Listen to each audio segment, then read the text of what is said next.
Alright, so here we are. Time to change the clutch release bearing. In this VW020 transmission, gearbox, whatever you want to call it.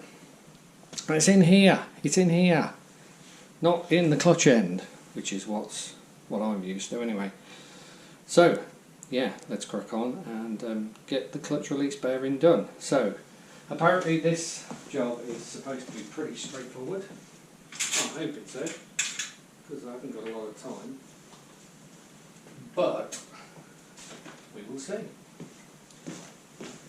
So job number one is to prise off the green cap. They recommend you get a new one if you do this, and I have one alongside the clutch release bearing to put in. Don't know how difficult it's going to be to get this off.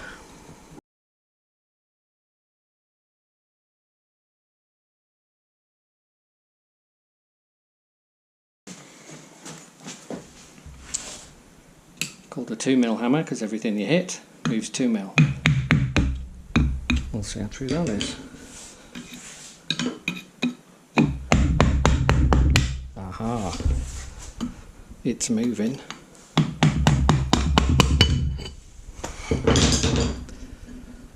Promise you I haven't had this off already, although you can see the green paint missing here, so I suspect somebody's been in. Let's have a look. So some sealant, old sealant around that. Unsure if that's helped or not. Looks like corrosion. So there's been water in here, by the looks of it.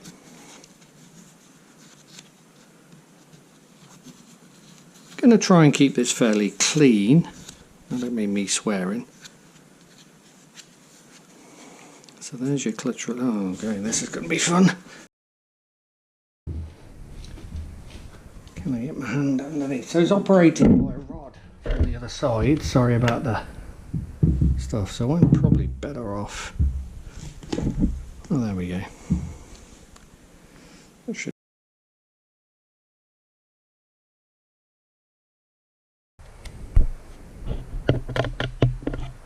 So here's your clutch release bearing. In order to do this, we've got to release this little fork, rocker, whatever you want to call it, which is connected to the old shaft coming through here, which is connected through to your clutch that the cable pulls on. So apparently what I've got to do is I've got to release this clip. Shouldn't be hopefully too difficult to come out. Don't drop it in the gearbox. So there's your clip. Weird looking thing, twin prong. That's going to go back in.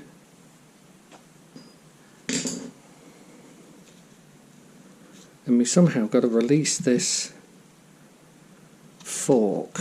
So apparently the way to do that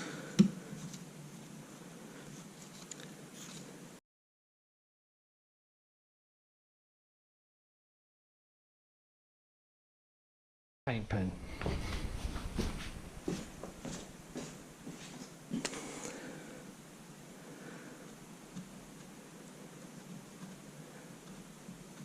That's where that is. So we need that to go back where it was. So if I push that, that's going to make that. Yeah, that's not what we want.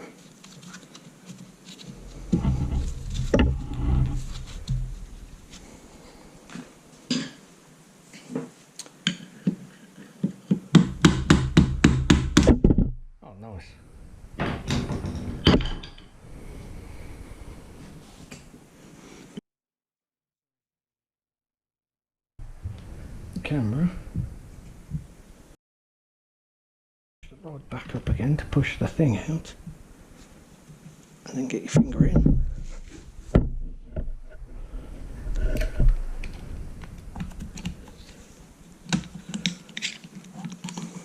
It just releases, and there's the top of your, you can see that,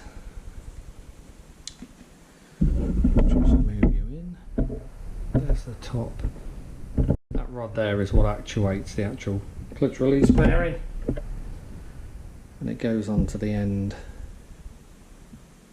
indent into there. This doesn't actually look that bad. I suspect it's been changed fairly recently, but the thing is, when you buy a car you never know. So while the engine's out, as everybody has advised me, it would be madness not to change it anyway, like the clutch. So I've got a new clutch release bearing from Autodoc in this case. So I can get the details for you.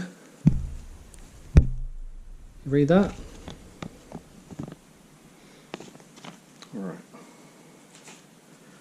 So obviously when you put it in, you want to put the indent downwards. Doesn't matter which orientation, I don't think.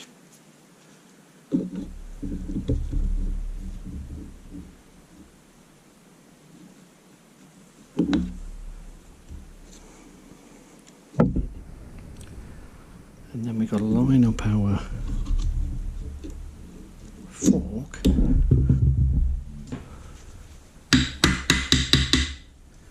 tap that back in.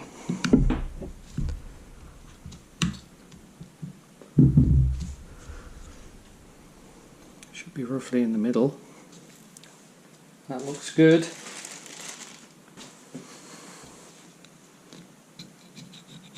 Look at all that bit of slaz around the outside.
I reckon that needs a clean.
Got some pitting around there.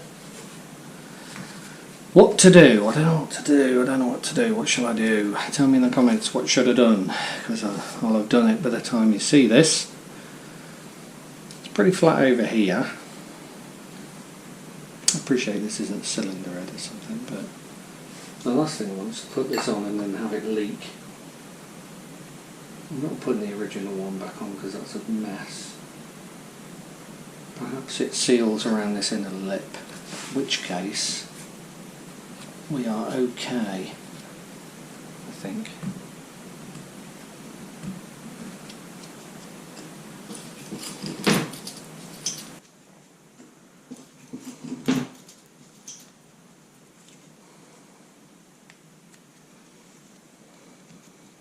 Probably all shouting in the comments, "It seals around the inner lip, you idiot. It's pointless doing what you're doing." In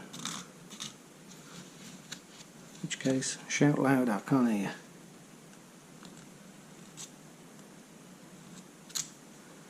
Perhaps we'll be okay.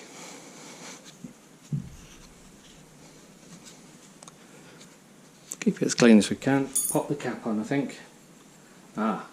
Before we do that, you're all yelling at me now, aren't you? We need to put that on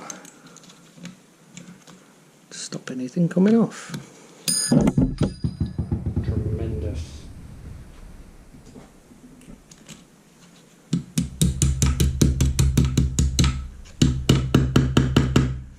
Are we on? We are on.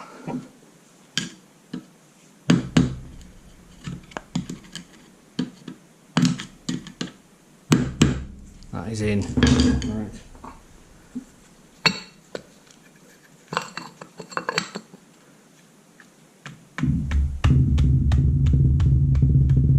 The block of wood.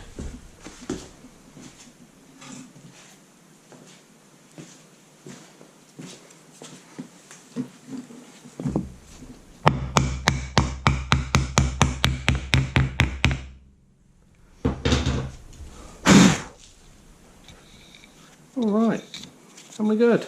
Done. Let's hope it doesn't leak. Next step, we'll change the clutch.